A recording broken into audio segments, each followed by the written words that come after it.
When I was a little kid, the song that sang to my soul was to play football. That's what sang to my soul. I just loved football. I dreamt about playing on the big stage. I grew up in northern Utah in Cache Valley, and I wanted to play for a school down south where they breed them to hate them up there. This university was pumping out All-American quarterbacks, and I was a receiver, and I wanted to go make catch after catch with this next All-American quarterback down at BYU. Now I remember having the courage to tell somebody my dream, and guess what they did? They laughed at me, and they gave me every single reason why I couldn't play football in college. Like, Griff, you can't play football in college because you're too short. Some people are like, you can't play football in college because you're too slow.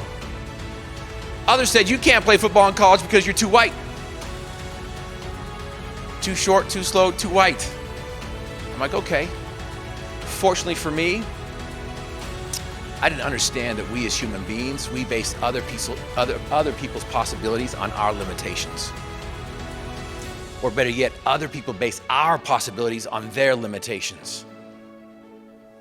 We reject what we don't understand, and we base our possibilities on what we know. So we'll never be able to know our power and potential unless we take those steps into the darkness long before we ever see the end.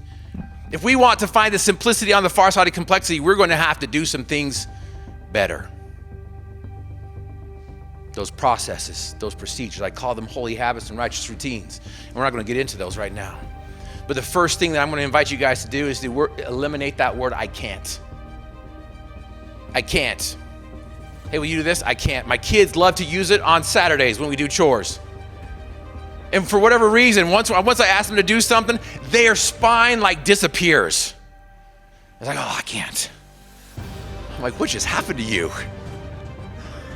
But this word, I can't, it's debilitating, it's limiting, it's poisonous. And as soon as you tell yourself, I can't, you're absolutely right, and your mind shuts off immediately and will not come up with the solution.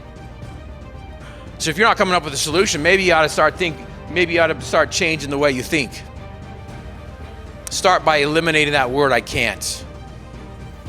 Now my son one time,